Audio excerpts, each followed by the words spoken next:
la biographie finale. Et si la dernière biographie était celle de votre vie?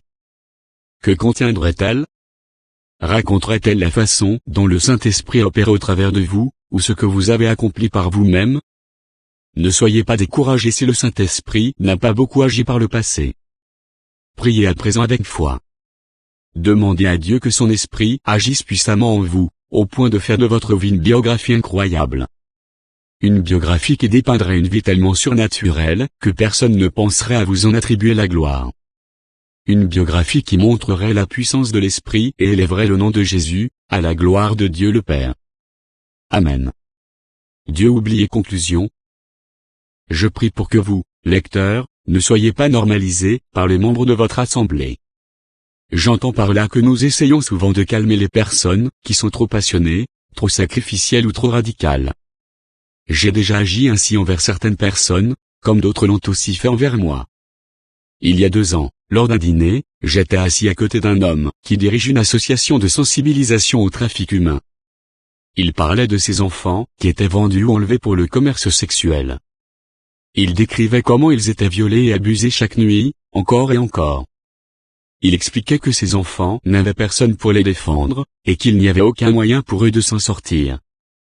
Cette nuit-là, je suis resté éveillé dans mon lit pendant des heures au sens propre du terme et j'ai imaginé mes propres enfants dans cette situation. C'était peut-être stupide de ma part d'y penser. Mais, brusquement et de façon saisissante, je me suis mis à sangloter, ne pouvant pas me sortir ces images de la tête. J'ai commencé à réfléchir à ce que je ferais si cela arrivait réellement à ma petite fille. Je suis convaincu que rien ne m'arrêterait avant que je ne l'ai sauvée. Je mobiliserai tout ce que je connais, par tous les moyens possibles, pour qu'ils me viennent en aide. Cette nuit-là, dans mon lit, le projet de salut de ma petite fille est petit à petit devenu une véritable passion. Et puis quelque chose s'est produit. Je ne suis pas de ceux qui entendent souvent la voix claire et distincte de Dieu, bien que je connaisse des personnes pour qui c'est le cas, mais cette nuit-là, l'Esprit de Dieu m'a dit, « Je veux que tu les aimes comme tes propres enfants. » J'en étais tout secoué. Après tout, si je considérais ces enfants comme les miens, je n'arrêterais pas de prier pour eux. Et je ne cesserai pas non plus de supplier les gens avec passion de trouver avec moi des solutions pour sauver ces enfants. J'ai littéralement pleuré pendant des heures. L'idée que l'on puisse abuser de mes précieux enfants m'était insupportable. J'étais désormais en mission. Une mission de Dieu. Je me souviens être retourné dans mon église et avoir rallié les troupes. J'étais gonflé à bloc, et j'ai réussi à embraser les autres. Puis, après plusieurs mois, je me suis laissé distraire. Les gens autour de moi ont commencé à calmer mes ardeurs concernant le trafic sexuel. Ils me disaient, « Francis, tu ne peux pas sauver le monde, ou encore, tu fais déjà tellement de choses. Ne sois pas trop dur envers toi-même. » Et, petit à petit, cette passion pour la cause des enfants enrôlés dans l'esclavage sexuel, passion qui, je le crois, venait de Dieu, s'est étiolée. Ce genre de choses arrive tout le temps. En tant qu'Église, nous avons tendance à agir de la sorte envers les personnes passionnées et audacieuses. Nous les adoucissons. Nous les faisons entrer dans les rangs. Nous anesthésions l'œuvre que l'Esprit est en train de faire en eux. En Actes 4, 13, nous lisons que l'Église primitive faisait exactement l'inverse. Pierre et Jean avaient témoigné devant le Sanhédrin. Ceux-ci furent étonnés, car ils se rendaient compte que c'étaient des gens du peuple sans instruction. Ils les reconnaissaient pour avoir été avec Jésus. Les gens étaient stupéfaits devant leur courage et le fait qu'ils soient sans éducation. Dès qu'ils ont été libérés, Pierre et Jean sont retournés auprès des autres croyants et ont prié pour encore plus d'audace et d'assurance. 4, 29. Les plus audacieux, Pierre et Jean, prient à eux-mêmes pour plus de hardiesse. Pourquoi n'agissons-nous pas ainsi aujourd'hui? De manière générale, nous faisons tout le contraire. Au lieu d'encourager les gens qui agissent avec assurance pour Dieu et de les aider à discerner comment être fidèles à leur appel, nous leur disons de se calmer et de prendre un peu de recul. Au lieu d'être étonné par le courage des croyants, je suis souvent et malheureusement étonné de leur timidité et de leur manque d'audace. Quel contraste avec le modèle biblique qui nous est donné. Il y a quelque temps, j'étais orateur lors d'un camp d'été, et j'ai eu l'occasion de m'adresser à l'une des associations qui parrainent les enfants. Un bénévole m'a parlé d'une jeune fille de 16 ans, présente au camp, qui parrainait elle-même 14 enfants. J'en ai été abasourdi.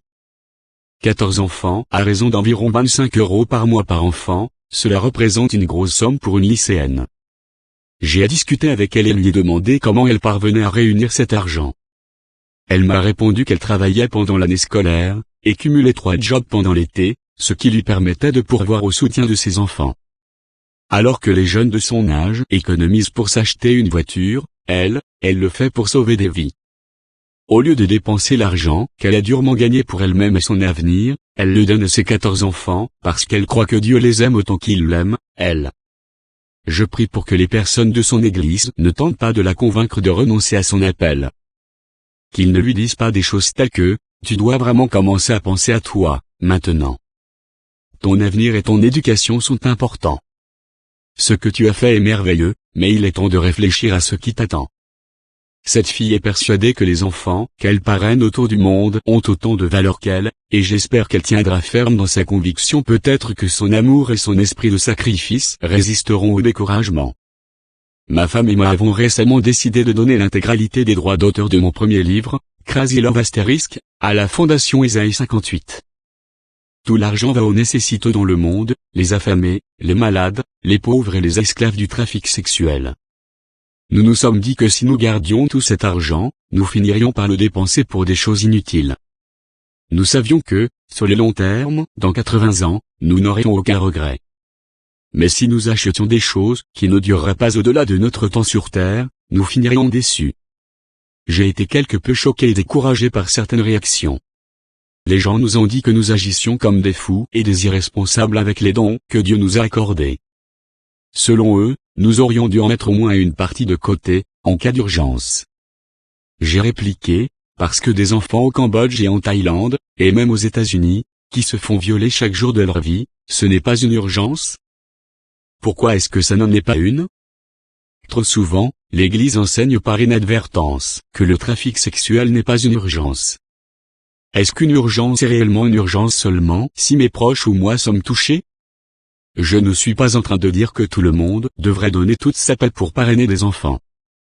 Ou que tout auteur devrait créer une fondation en la finançant par la vente de ses livres. Ou que tout le monde devrait s'impliquer dans une association qui milite contre le trafic sexuel. Non. En revanche, au lieu de diminuer l'ardeur des personnes qui se sentent poussées par l'esprit à faire quelque chose qui nous semble insensé, nous devrions les soutenir. Au lieu de les décourager, nous devrions prier afin d'acquérir plus de discernement et d'audace. Au lieu d'atténuer la direction de l'esprit dans leur vie par nos mots et nos actes, nous devrions célébrer l'œuvre de l'esprit en eux et au travers d'eux, et y prendre part. Je ne veux pas dire qu'il existe une seule manière de vivre radicalement, mais je pense que tout est une question de discernement et d'obéissance à la voix de l'esprit. Surtout quand il vous demande de faire quelque chose de difficile, qui sort un peu de l'habituel et qui nécessite un sacrifice. Il y a deux aspects à cela. D'une part, il s'agit d'encourager les autres à obéir aux directives de l'esprit et, d'autre part, d'écouter et de suivre sa direction pour votre propre vie.